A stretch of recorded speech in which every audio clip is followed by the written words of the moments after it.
Very good morning to all students. कैसे हैं आप सब लोग? देखिए, जैसे कि लास्ट क्लास में अगर हम बात करें तो लास्ट वीडियो में हम लोगों ने मेंडलिज्म को कवर किया और उसमें हमने कई सारी चीज़ें समझी। अच्छा, एक चीज़ उस वीडियो में आपने देखा होगा कि स्टार्टिंग का जो पोर्शन है वो आपका कहाँ से शुरू हो रहा है? वो आपका नेक्स्ट थ्योरी से शुरू हो रहा है। ठीक है। एक्चुअली बेटा उस वीडियो में प्रॉब्लम था एक ये कि उसमें जो शुरू के 3-4 मिनट हैं उसमें साउंड नहीं आ रहा था, इसलिए शायद वो वीडियो आपको वहाँ से आगे से डाला गया है। ठीक है, शायद या डाला गया है आगे से। तो इसमें आपको यहाँ पर ना एक थ्योरी लिखी हुई मिली होगी इस साइड पे, और वो थी प्री फॉर्मेशन थ्योरी। ठीक है, तो प्री फॉर्मेशन थ्योरी के बारे में मैं आपको, अच्छा प्री फॉर्मेशन हमने पढ़ी थी, ये थी हाँ एक आपकी प्री फॉर्मेशन थ्योरी थी जिसमें ना ये बताया गया था, उस थ्योरी के अंदर ये लिखा था कि यहाँ पर जो ऑर्गेनिज्म हैं, मतलब जो मिनिएचर फॉर्म होती है ना, एक तो एनकेसमेंट थ्योरी थी, एनकेसमेंट के बाद थी pre formation theory. Pre formation theory किसने दिया था? वो दिया था स्वेमरडॉम ने। आपने नोट कर लिया होगा, नहीं नोट किया हो तो वीडियो अवेलेबल होगा, उसको आप नोट जरूर कर लेना। मैं आपको उसके बारे में बता देता हूँ। वो थ्योरी दिया था स्वेमरडॉम ने, और स्वेमरडॉम ने उस थ्योरी में ये बताया था कि जो मिनिएचर फॉर्म है उसको उसने नाम दिया था हेमनक्यूलस। ठीक है, मतलब मिनिएचर फॉर्म जो होता है ह्यूमन के अंदर उसे हेमनक्यूलस बोलते हैं। फिर उसी की लैब में दो ग्रुप्स डिवाइड हो गए थे, एक ग्रुप था स्पर्मिस्ट का, एक ग्रुप था ओविस्ट का। स्पर्मिस्ट वाले ग्रुप ने बोला कि जो मिनिएचर फॉर्म है हेमनक्यूलस है ये मेल से आता है, यानी कि स्पर्म में होता है, और ओविस्ट वाले ग्रुप ने बोला कि ये फीमेल से आता है। बस यही पॉइंट्स थे जो यहाँ लिखे हुए थे। उसके बाद तो आपको मिल ही गया था वीडियो। आज मैं आगे बात करूँगा।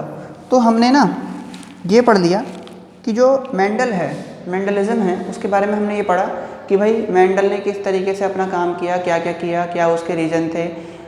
मतलब हम देखे कि उसने 7 कॉन्ट्रास्टिंग कैरेक्टर लिए थे किस तरीके से, और उसने कैरेक्टर लिए थे। उस मेंडल का ये मानना था कि जो 7 कैरेक्टर हैं वो 7 अलग अलग क्रोमोसोम पे हैं, लेकिन हमने देखा 2 साइंटिस्ट ने इस बात को बताया कि क्रोमोसोम जो ये कैरेक्टर है वो 4 क्रोमोसोम से लिए गए। तो मेंडल ये बात नहीं जानता था।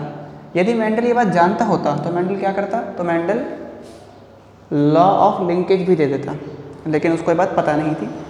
तो हम यहाँ एक पॉइंट लिखते हैं, दो एक स्पेशल पॉइंट लिखेंगे यहाँ पे नोट करके।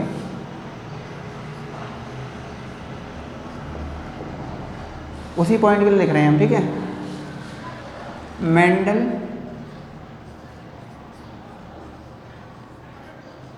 Does not know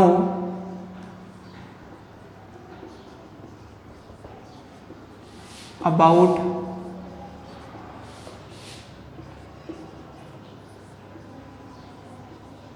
chromosome of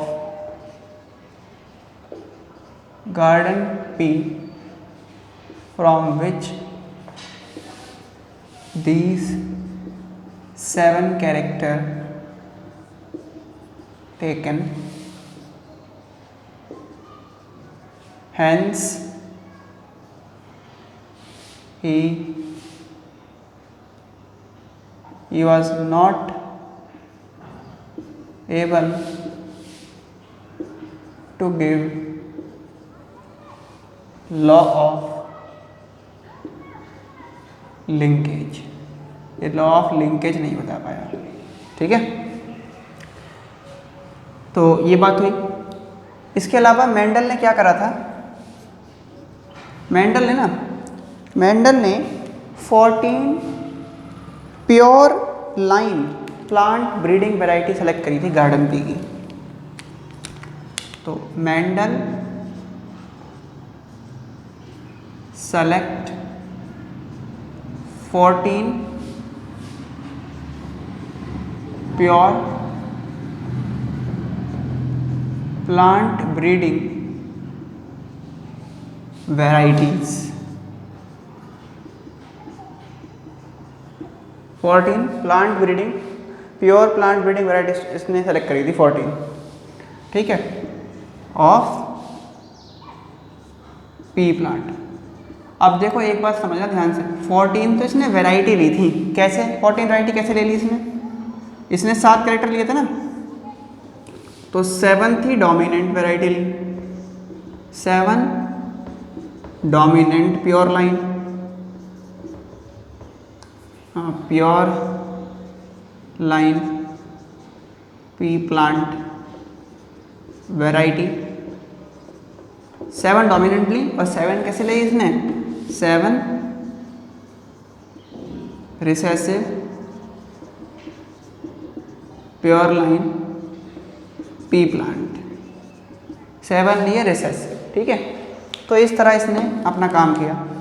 इसके बाद मेंडल के वर्क को, मेंडल ने जो काम किया, जो फॉर्मुलेटेड मेंडल ने दिया, उन सबको 2 मीटिंग के अंदर पढ़ा गया। और वो मीटिंग कहाँ हुई थी, वो मीटिंग हुई थी 1865 में ब्रुन में। ब्रुन के कहाँ पे, ब्रुन में, उसका नाम था नेशनल हिस्ट्री सोसाइटी ऑफ ब्रुन, ठीक है, वहाँ पर उसको पढ़ा गया। फिर उसके बाद मेंडल का जो वर्क था वो पब्लिश्ड हुआ एक पेपर के अंदर, और उसके वर्क की जो हेडिंग थी वो थी एक्सपेरिमेंट ऑन प्लांट हाइब्रिडाइजेशन। ये जिस जर्नल में छपा था इसका एक्सपेरिमेंट, उस पेपर का नाम था नेचुरल हिस्ट्री सोसाइटी ऑफ ब्रुन, वो उसमें छपा था ये। लेकिन ये ना बहुत लिमिटेड लोग इसको पढ़ते थे, तो इतना ज़्यादा ये फेमस नहीं हो पाया, ठीक है। ये सारी कुछ बातें हैं, ये आप नोट करें। इसके बाद हम आगे बात करते हैं, तो आगे हम समझेंगे कि मेंडल ने पी प्लांट को ही क्यों सेलेक्ट किया, क्या रीज़न थे कि मेंडल ने अपने एक्सपेरिमेंट के लिए पी प्लांट को समझा। लेकिन उससे पहले हम समझ लेते हैं कि मेंडल ने स्ट्रेटजी क्या अपनाई थी। तो इसको रब करते हैं और फिर समझते हैं स्ट्रेटजी।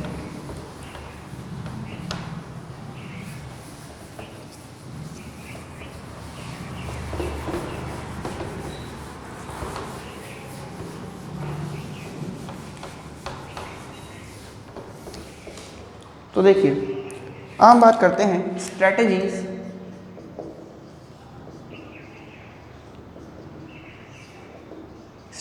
Bye Mendel. या हाँ, मेंडल का काम करने का तरीका क्या था, उसने करा क्या। तो मेंडल ने सबसे पहले क्या करा, Mendel select pure line parents, ठीक है, प्योर लाइन पेरेंट्स लिए, और इसे बोला गया ये है पेरेंट जनरेशन। हम क्रॉस ना ऐसे ही करेंगे, याद रखना, ये पेरेंट जनरेशन ली मेंडल ने पहले, इसको रिप्रेजेंट किया पी से। इसके बाद क्या करवाया इसमें, अंडरगो हाइब्रिडाइजेशन, इनका हाइब्रिडाइजेशन करवाया टू गिव फर्स्ट जनरेशन, जिसे बोला गया F1 जनरेशन, या इसको बोल सकते हैं फीलियल 1, या फिर इसको बोल सकते हैं ऑफ स्प्रिंग, या इसको प्रोजेनी बोल सकते हो आप। ये आ गया, इसको हम F1 से या फीलियल 1 से रिप्रेजेंट कर सकते हैं। फिर उसके बाद क्या करा इन्होंने, फिर उन्होंने क्या कराया, सेल्फ क्रॉसिंग कराई इन F1 जनरेशन। इसमें सेल्फ क्रॉसिंग कराई, तो इससे क्या आ गया, टू प्रोड्यूस F2, उसके बाद फिर जैसे F3 F4 ऐसे करता गया है, ठीक है। ये इसका स्ट्रेटजी थी, ये इसके प्रोसीजर थे, काम करने का तरीका था। ये बातें क्लियर हैं। इसके बाद हमारे पास आता है कि मेंडल ने वर्क किस पे किया था, पी प्लांट पे किया था। तो उसने पी प्लांट को ही क्यों सेलेक्ट किया, उसके पीछे क्या रीज़न थे। तो यहाँ हम समझते हैं reasons for selection of pea plant as experimental model by Mendel ने पी प्लांट को क्यों सेलेक्ट किया था? तो देखो सबसे पहली बात तो यह है इसमें कि पी प्लांट का जो फ्लावर है वो क्लोज्ड है।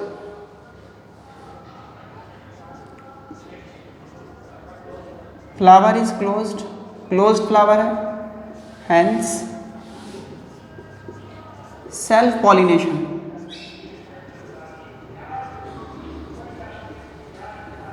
Takes place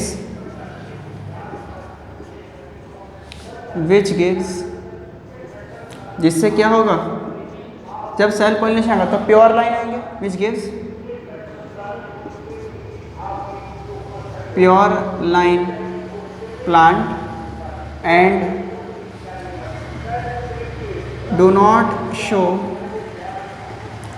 natural variation. इसमें कोई नेचुरल वेरिएशन नहीं आएगा। ये रीज़न था कि इसने पी प्लांट को चुना, पहला रीज़न। दूसरा रीज़न ये है इसका कि जो पी प्लांट है उसका साइज मॉडरेट है और ह्यूमन आसानी से इसमें क्या सकता है, हाइब्रिडाइजेशन करा सकता है। तो in pea plant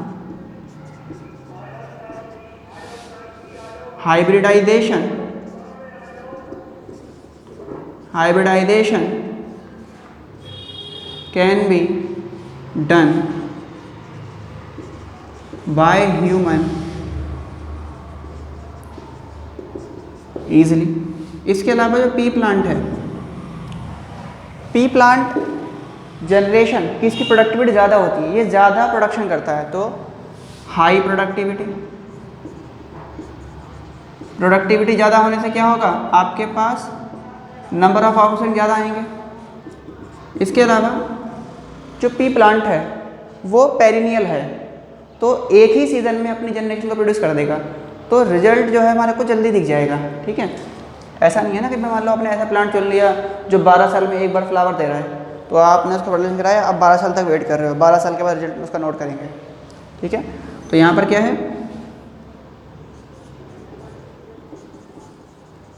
pea plant is perennial, hence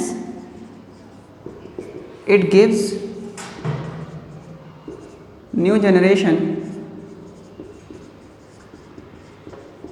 in one season, एक ही सीजन में नया जनरेशन दे देगा। ठीक है, इसके अलावा और क्या हो सकता है, ये हो गया। बाकी पी प्लांट का लाइफ स्पैन क्या है, शॉर्ट है, मॉडरेट साइज है इसका, ये सब आप देख सकते हो। तो ये सारे कुछ कैरेक्टर हैं पी प्लांट के अंदर जिसकी वजह से मेंडल ने क्या करा, पी प्लांट को सेलेक्ट किया। इसमें इसमें कॉन्ट्रास्टिंग कैरेक्टर ईजिली विजिबल हो जाते हैं, ईजिली विजिबल ऑफ कैरेक्टर्स को इसमें आसानी से विजिबल कर सकते हैं। इन सारे रीजंस की वजह से मेंडल ने पी प्लांट को सेलेक्ट किया। इसके बाद जब मेंडल ने पी प्लांट सेलेक्ट किया तो फिर मेंडल को सक्सेस क्यों मिली, मेंडल इतना कामयाब हुआ, उसकी कामयाबी के पीछे क्या रीज़न थे वो देख लेते हैं ज़रा। देखो कामयाबी के पीछे, कोई भी इंसान कामयाब होता है उसके पीछे क्या रीज़न होता है। जो पर्सन किसी भी काम में अपने आप को सक्सेस करना चाहता है तो वो क्या करे, ये ना सोचे कि मैं जो आज काम कर रहा हूँ इसका मुझे कल क्या रिजल्ट मिलेगा, कल कोई मेरे इस काम से खुश होगा या नहीं, या लोग मेरी तारीफ़ करेंगे, अरे वाह मैं तो बहुत फेमस हो जाऊँगा। जैसे मैं क्या कर रहा हूँ यहाँ पे, अभी वीडियो लेक्चर प्रोवाइड करा रहा हूँ, सभी को दे रहा हूँ, जिन स्टूडेंट्स को मैं पढ़ाता हूँ उनको भी दे रहा हूँ, जो मेरे साथ नहीं जुड़े हुए हैं उनके लिए भी अवेलेबल है, ये कोई भी इसको देख सकता है। ये सब क्यों कर रहा हूँ मैं, इसलिए कि भाई अगले 1 महीने के बाद या 2-3 साल के बाद मैं बहुत फेमस हो जाऊँगा, बहुत नाम हो जाएगा मेरा, लोग मुझे जानने लगेंगे। हज़ारों लोग हैं ऐसे, बहुत हज़ारों लोग मिलेंगे आपको, तो ऐसा ज़रूरी नहीं है कि कोई मुझे जानेगा ही।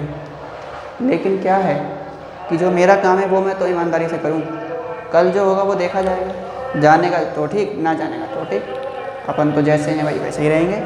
तो मेंडल ने के सक्सेस के पीछे क्या रीज़न थे वो देखते हैं।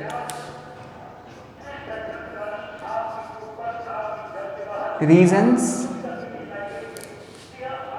For Mendel's success. देखिए पहला रीज़न बहुत इंपॉर्टेंट है ये तो हर किसी को ज़रूर अपने अंदर लाना चाहिए।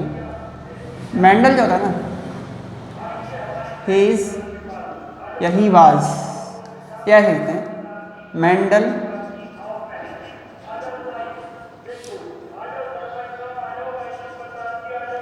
डेडिकेटेड एंड ऑनेस्ट टुवर्ड्स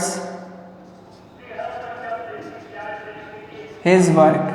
वो अपने काम को लेके बहुत ईमानदार था और डेडिकेटेड था। डेडिकेशन था उसमें कि ये काम मुझे करना है तो मैं इसको करूँगा, पूरी ईमानदारी के साथ करूँगा। इसके अलावा दूसरा रीज़न उसका एक्सपेरिमेंटल मॉडल, कि उसने गार्डन को चुना तो ये एक बिल्कुल सही एक्सपेरिमेंटल मॉडल था। तो दूसरा रीज़न है एक्सपेरिमेंटल मॉडल। भाई देखो ना, रिजल्ट भी जल्दी मिल रहे हैं, प्रैक्टिस ज़्यादा, तो उसने अच्छा मॉडल चुना तभी सक्सेस हुआ।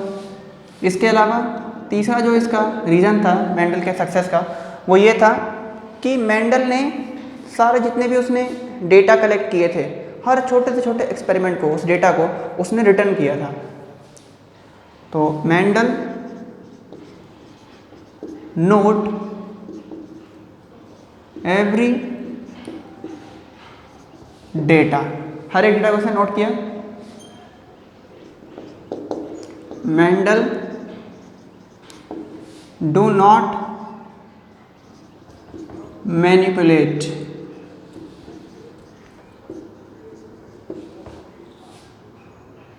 About result of each experiment.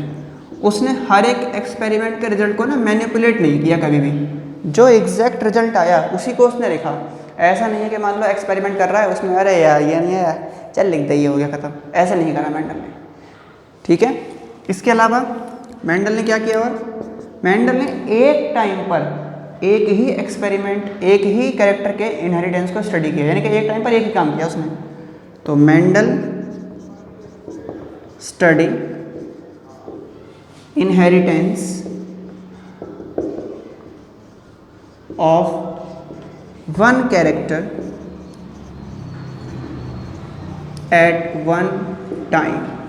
एक टाइम पर एक ही कैरेक्टर के इनहेरिटेंस को इसने स्टडी किया। Mendel study inheritance of one character eight one time. ठीक है। इस वजह से मेंडल को सक्सेस मिले। ये कुछ रीज़न थे मेंडल के सक्सेस होने के।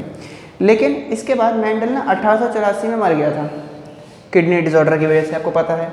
और मेंडल के जीते जी उसे उसके काम का क्रेडिट नहीं मिला, उसके मरने के बाद मिला था उसके काम का उसे क्रेडिट। तो इसका क्या रीज़न रहा कि मेंडल का वर्क जो है वो रिकॉग्नाइज नहीं हो पाया उसके लाइफ के दौरान, यानी कि reasons for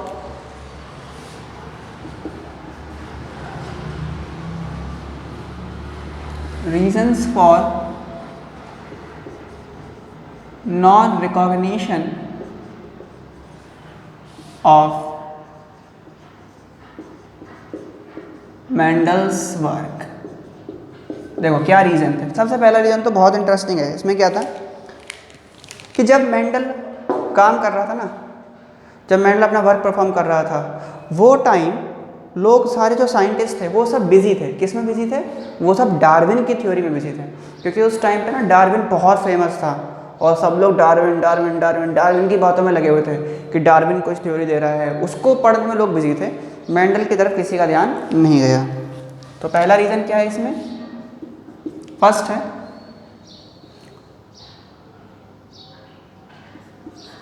the time of Mendel's work, या ऐसे कहते हैं at time of Mendel's work scientist busy to study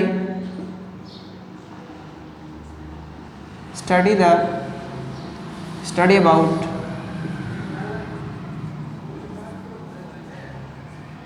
Darwinism. Darwin के बारे में पढ़ने में लोग बिजी थे। इसके अलावा जो मेंडल का वर्क था, मेंडल की अगर हम बात करेंगे, ये तो ये बात हो गई कि लोग डार्विन को पढ़ने में बिजी थे। इसके अलावा आगे समझे तो हम ये कह सकते हैं कि भाई मेंडल जो था ना वो बहुत ही पोलाइट टाइप का बंदा था, बहुत पोलाइट था और काफ़ी अपनी बातों पे रहने वाला था, ठीक है। तो वो ज़्यादा किसी से वो नहीं करता था कि किसी को जो समझना है चीज़ों को तो वो समझ ले, जिसको नहीं समझना है तो वो ना समझे। तो मेंडल कैसा था? Mendel was polite in nature, polite था और थोड़ा जिद्दी टाइप था ये, मतलब ये अपनी चीज़ों पे रहता था, संत था ना ये कि भाई ठीक है मैंने जो काम कर दिया सो कर दिया, जिसको मन करेगा वो देखेगा, जिसका मन नहीं करेगा वो नहीं देखेगा। इसके अलावा एक ना साइंटिस्ट आए थे इस टाइम पे फिर मेंडल के पास, जब मेंडल का वर्क पब्लिश नहीं हो रहा था तो मेंडल ने क्या करा, मेंडल ने अपने वर्क को जिस जर्नल में कुछ ना, जब साइंटिस्ट जो कोई काम करते हैं तो वो एक मैगजीन में या एक बोलेंगे जर्नल में छपता है जिसको बोलते हैं साइंटिफिक जर्नल, उसमें छपा। तो मेंडल का वर्क जिस जर्नल में छपा था वो उतना ज़्यादा डिस्ट्रीब्यूट नहीं होती थी, उसको लोग उतना ज़्यादा नहीं पढ़ते थे।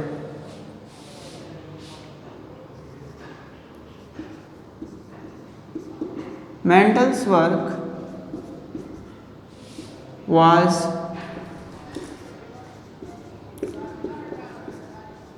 published in that journal which were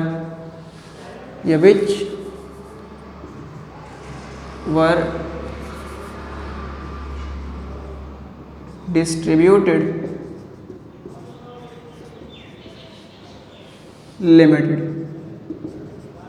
बहुत कम लोग पढ़ते थे तो इसलिए मेंडल के बारे में कोई जाना ही नहीं। इसके बाद ना मेंडल के पास एक साइंटिस्ट आए, कार्ल नेगेली। कार्ल नेगेली मेंडल के पास गए, वो फेमस साइंटिस्ट थे, लोग उनकी बात मानते भी थे क्योंकि कार्ल नेगेली ने टर्म दिया था सेल मेम्ब्रेन, ठीक है।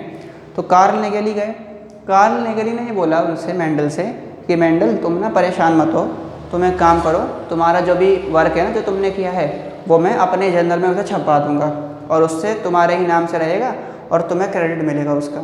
लेकिन बस तुम एक काम करो कि जो तुमने पी प्लांट के ऊपर एक्सपेरिमेंट किया है ना वो सारा एक्सपेरिमेंट तुम एक दूसरे प्लांट पे कर दो और उसका नाम है हॉकवीड। हॉकवीड प्लांट पे अगर तुम ये सारे जो कैरेक्टर तुम पी प्लांट में लाए हो, ये सारे रिजल्ट जो तुमने पी प्लांट में रिजल्ट दिए हैं, ये सारे रिजल्ट अगर तुम इस प्लांट में ले आओगे हॉकवीड प्लांट में, तो मैं ये सारी चीज़ें ना छपवा दूंगा अपने जर्नल के अंदर। ये उन्होंने बोला मेंडल से, तो मेंडल ने इसको मना कर दिया। मेंडल ने बोला नहीं, मेरे को ऐसा नहीं करना, क्योंकि उसका इंटरेस्ट नहीं था उसके अलावा किसी और प्लांट में। तो मेंडल अवॉइड सेम रिजल्ट और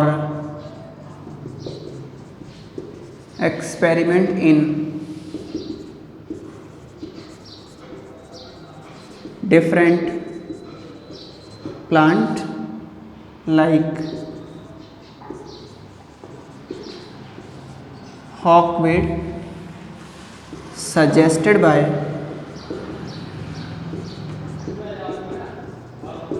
कार्ल नेगेल, ठीक है। इसके बाद और क्या रीज़न था, एक तो ये हो गया, इसके अलावा ये कुछ मेन रीज़न हो गए। इसके अलावा अगर हम समझेंगे तो ये कह सकते हैं कि भाई मेंडल जो है वो अपने मतलब यही कुछ रीज़न है इसके, ठीक है। बस तो ये हो गए reasons for non recognition of Mendel's work. ये कुछ कारण थे जिसकी वजह से मेंडल्स के वर्क को क्या हुआ, रिकॉग्निशन नहीं मिल पाया उसके जीते जी। इसके बाद जब मेंडल की डेथ हो गई तो मेंडल की डेथ के बाद 3 साइंटिस्ट आए, कार्ल कॉरेन, चेसरमैक और ह्यूगो डी वेरिस। इन्होंने मेंडल के वर्क को रीडिस्कवर किया और फिर मेंडल को उसके काम का रिकॉग्निशन मिला। ये सारी बातें हम लोग कंटिन्यू करेंगे नेक्स्ट वीडियो के अंदर। आप यहाँ तक करके रखेंगे। आज तक ना हमारा ये थ्योरेटिकल पोर्शन चल रहा था, अब हम थोड़ा सा आगे बढ़ेंगे नेक्स्ट क्लास से, नेक्स्ट वीडियो से हम इसमें कुछ पोस्टुलेट पर जाएंगे मेंडल के हम लॉज देखेंगे, वो सारी चीज़ें हम करना स्टडी करेंगे। तो अब ये चैप्टर और इंटरेस्टिंग होता जाएगा, ठीक है। अभी तक तो हिस्टोरिकल बैकग्राउंड पे हम चल रहे थे, तो यहाँ तक आप कंटिन्यू करके रखेंगे, बाकी हम पढ़ते हैं नेक्स्ट वीडियो के अंदर। Thank you so much.